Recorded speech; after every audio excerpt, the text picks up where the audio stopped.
Assalamualaikum warahmatullahi wabarakatuh. Saya Dr. Benunarta SEMM, dosen program studi kewirausahaan Universitas Widya Mataram.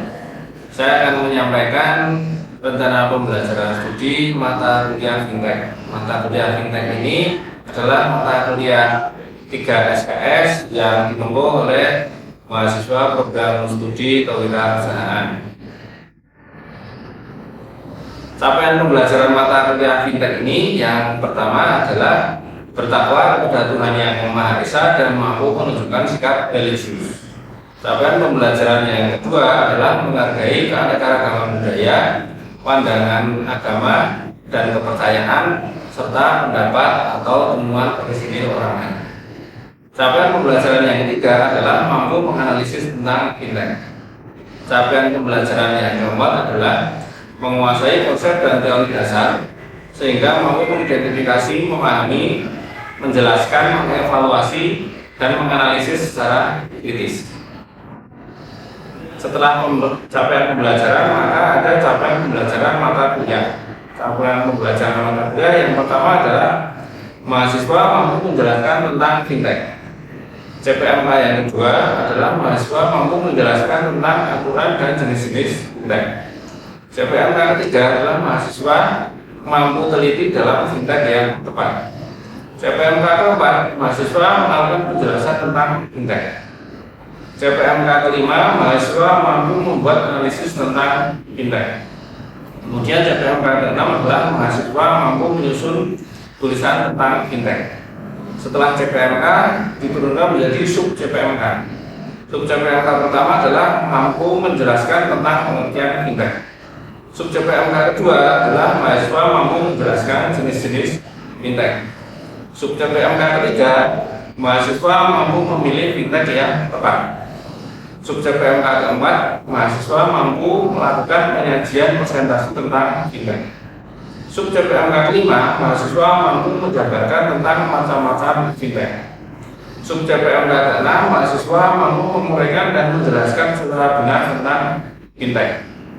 Setelah menempuh mata kuliah ini, mahasiswa mampu memahami Fintech khususnya yang berkaitan dengan kewirausahaan. Perkuliahan ini juga diharapkan dapat menjadi bekal tentang teori Fintech sehingga para mahasiswa mampu menerapkannya dalam pemilihan Fintech yang tepat. Mata kuliah ini juga mengajarkan peraturan tentang Fintech, baik regulasi yang berlaku secara nasional maupun secara internasional. Perkuliahan ini juga dilengkapi dengan kontrak kuliah yang disampaikan di awal perkuliahan kepada para mahasiswa dan disepakati bersama. Untuk evaluasi penilaian pada mata kuliah ini adalah adanya presentasi, partisipasi, dan kehadiran kuliah sebesar 30%, kemudian tugas sebesar 20%, ujian tengah semester sebesar 25%, dan ujian akhir semester sebesar 25%. Untuk jalannya mata perkuliahan Fintech dapat dilihat pada video berikut. Assalamualaikum warahmatullahi wabarakatuh. Selamat siang teman-teman semua. Hari ini kita akan membahas materi selanjutnya yang berkaitan dengan Fintech, yaitu ada bubble, panic, crisis, dan crisis. Nah, untuk keempat hari ini, apakah ada yang sudah mengetahui? Yang satu, ada lagi? Yang dua, dari Mbak dulu. Panic adalah dan ketidakpastian di pasar keuangan yang dialami oleh investor sehingga atau menarik. Oke, ya. Ya, silakan Pak. Krisis merupakan penurunan nilai aset yang mengancam dan di pasar. Oke. Jadi kita akan bahas tentang bubble, panic, crisis, dan crisis. Kemudian yang terpenting adalah mengapa hal-hal itu perlu kita pelajari.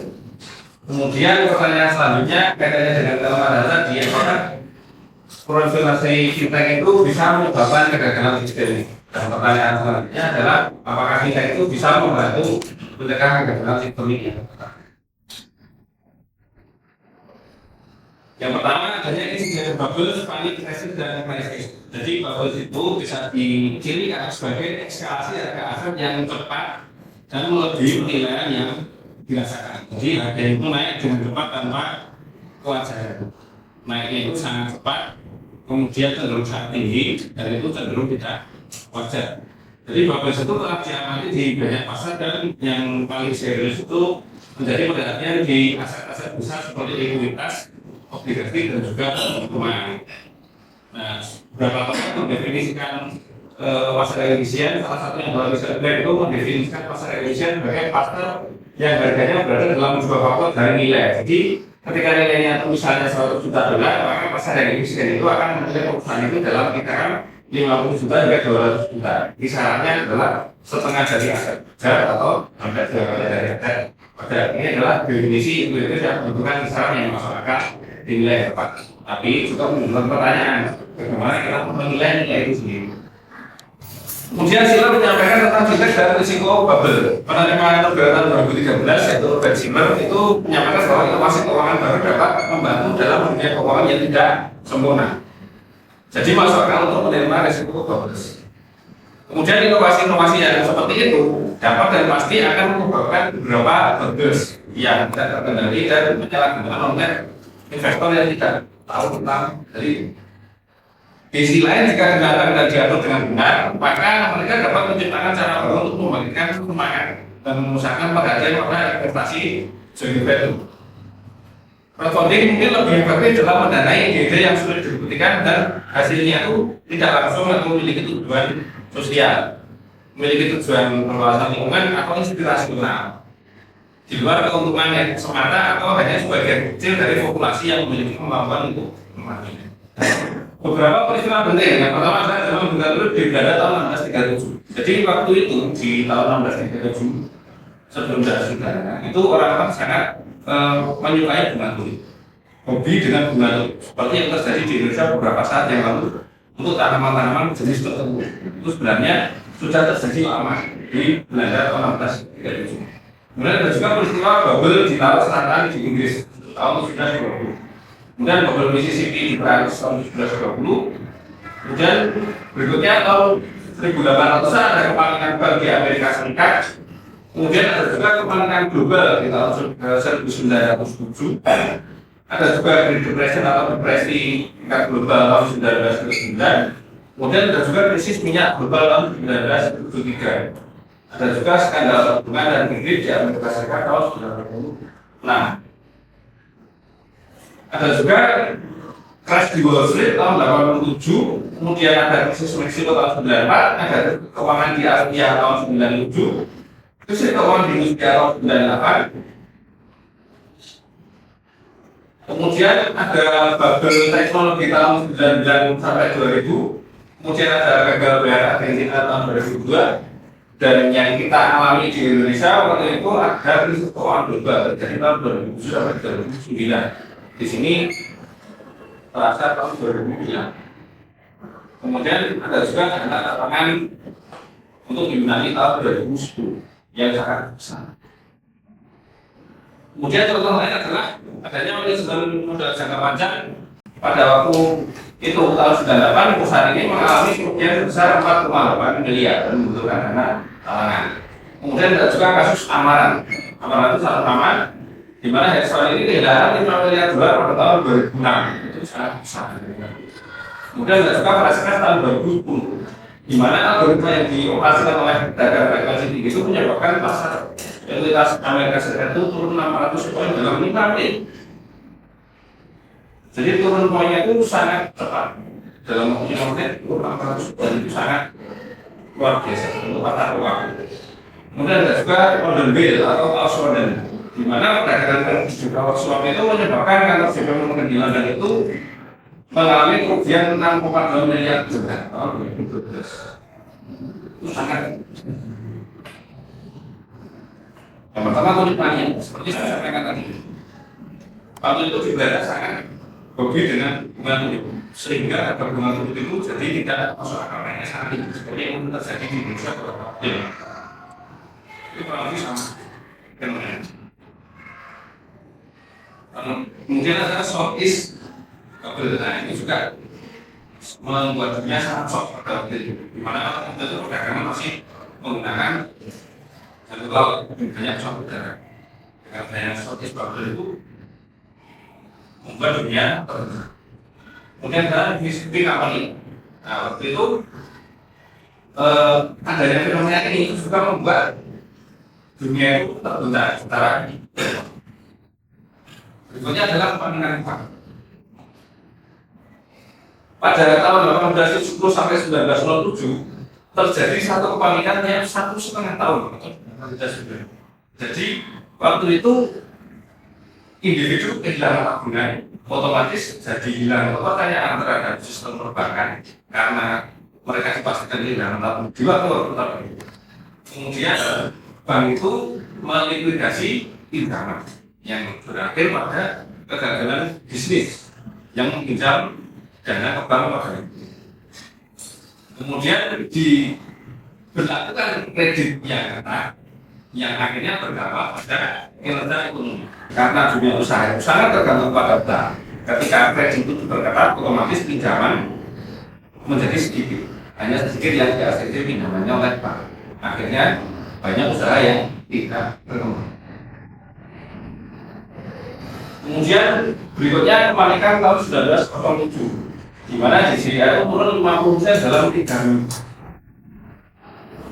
Kemudian di situ ada upaya yang gagal untuk memojokkan United Copper, dan akhirnya dampak kreditnya itu berakhir di Nick Water Trust, dan yang masih adalah adanya penjualan aset secara mobil.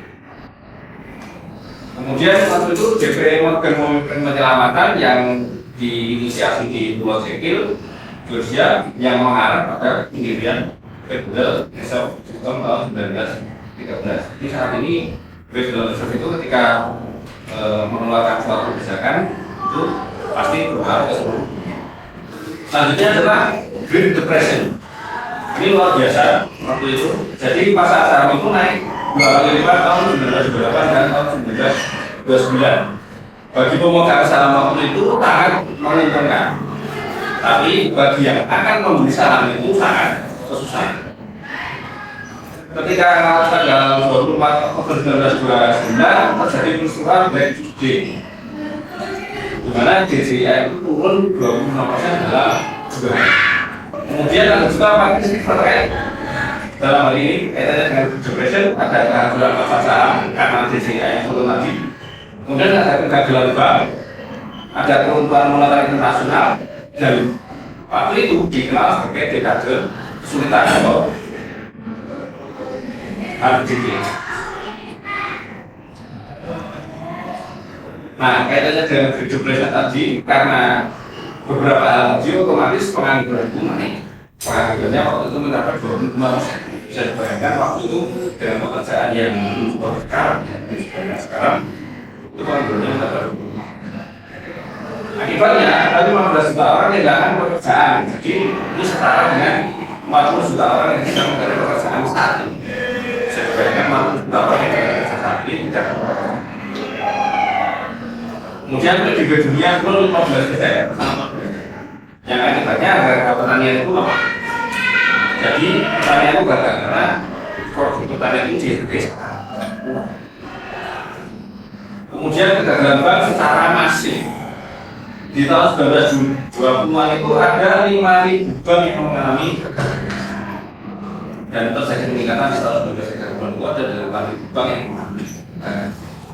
Selanjutnya pada tahun 1933 ada peristiwa Bank Linde, di mana dia itu menutup bank selama 3 hari. 3 hari penutupan bank itu waktu itu sangat berpengaruh karena tidak terjadi transaksi selama 3 hari. Waktu itu belum ada mobile banking seperti sekarang. Jadi orang harus datang ke bank untuk bertransaksi. Ketika bank itu menutup operasional selama 3 hari, bisa dibayangkan berapa uang yang tidak bisa dikeluarkan dari bank. Itu sangat. Kemudian ada Smooth Howling Tariff Act dan penurunan perdagangan global. Nah, kemudian berikutnya ada pembatasan The Fed pada tahun 1928 dan 29 yang merupakan ekspor terhadap perdagangan internasional. Itu juga kaitannya dengan Great Depression. Nah, adanya Great Depression ini otomatis membuat pemulihan ekonomi itu lama. Selain lama, pemulihannya lama. Karena PDB itu membutuhkan waktu satu dekade kembali ke level di tahun 1929. Dan pengangguran itu baru mencapai 15% di tahun 1941. Bisa dibayangkan waktu itu penganggurannya dari 25% ke 15% itu bukan benar. Nah, kemudian kaitannya dengan itu, ada regulasi yang dibuat untuk mengatasi Great Depression. Yang pertama adalah Securities Act tahun 1933, yaitu undang-undang federal pertama yang dirancang untuk memastikan transparansi dalam laporan keuangan ini bagi investor, dan juga untuk mencegah penipuan atau kesalahan penyajian laporan keuangan itu sendiri. Jadi laporan keuangan yang Anda lihat sekarang itu adalah produk dari ini yang telah disempurnakan. Jadi laporan keuangan yang menjadi standar saat ini itu adalah salah satu produk dari ini. Kemudian adanya undang-undang perbankan tahun 1933. Kemudian ada juga asuransi deposito. Jadi karena adanya depression ini, maka simpanan di bank terutama deposito itu waktu itu mulai diasuransikan. Jadi mulai ada asuransi yang menanggung adanya simpanan. Kemudian ada juga pemisahan bank-bank komersial dari perbankan investasi. Jadi waktu itu masih tercampur. Bank itu boleh menjalankan simpan pinjam, tapi juga menjalankan investasi di pasar saham. Itu kemudian bisa. Waktu itu ada pemisahan antara bank yang beroperasi di masyarakat, bank yang beroperasi di masyarakat, menggunakan fungsi mana ini ada. Nah, kemudian ada juga Securities Exchange Act yang diadakan tahun 1934. Kemudian ada Banking Act tahun 1935 itu reformasi ada Federal Reserve System. Jadi membuat kebijakan moneter itu sendiri. Nah, kemudian ada juga terjadi stock market crash tahun 1987. Jadi waktu itu merupakan peristiwa bull market yang terjadi di kisaran tahun 82, di mana tanggal 19 Oktober 87 itu terjadi penurunan 22,6% stock market dalam satu. Bisa dibayangkan kerugiannya. Penyebabnya adalah adanya dominasi investor institusional. Jadi investor pribadi otomatis terpinggirkan karena kekuatan modalnya tidak sama. Kemudian ada juga sistem perdagangan elektronik atau perdagangan dalam jumlah besar. Kemudian ada juga perdagangan program. Jadi ada pembelian perdagangan, ada pemasaran perdagangannya sudah diatur. Kemudian ada juga kaitannya dengan itu ada penundaan rekaman dan asuransi portofolio. Jadi portofolionya itu harus diasuransikan. Untuk asuransinya tidak berjalan dengan baik karena terjadi. Kemudian ada juga bebas indeks. Kemudian ada juga Kongres 2000.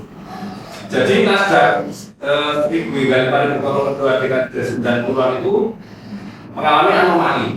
Anomalinya itu ada saham teknologi waktu itu tahun 99 itu mengalami 100% keuntungan. Tapi di tahun 2000 itu dia langsung mengalami kerugian besar 50%. Setelah dia naik langsung anjlok. Jadi waktu itu ada 546 inisial public offering untuk teknologi sangat banyak. Dan rata-rata keuntungan dari pertamanya itu 68%.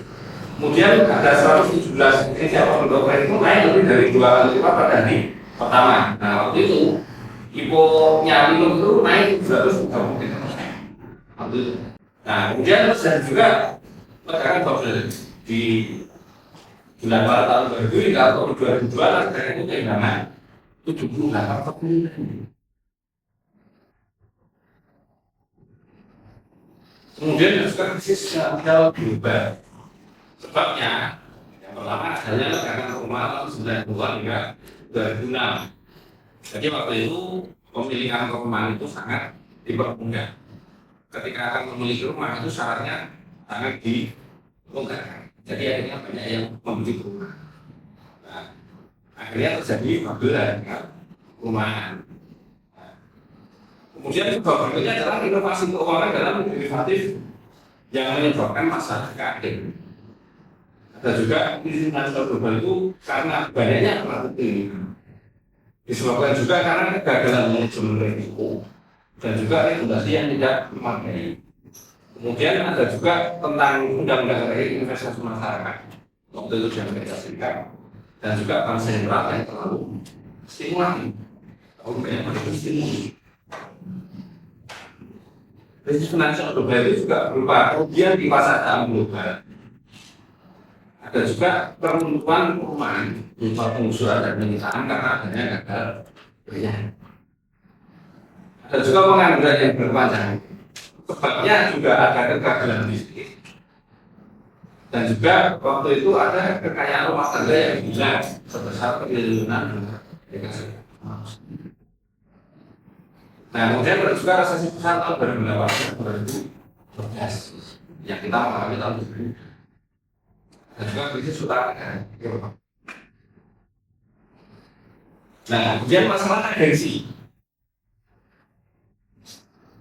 Jadi investor itu bergantung pada agennya atau kontraktor. Nah, kemudian masalah agensi itu juga kaitannya dengan masalah rating agensi di terlibat tadi konflik, di mana ada misinformasi. Jadi investor itu memiliki informasi yang berbeda dibandingkan orang lain. Jadi persiapannya kaitannya dengan krisis tadi itu ada disrupsi inovasi di bidang teknologi atau keuangan dan juga menyiapkan basis dukungan. Nah, kemudian ada euforia ketertarikan media dan menyebarkan minat. Kemudian ada juga booming dan masalah keagenan.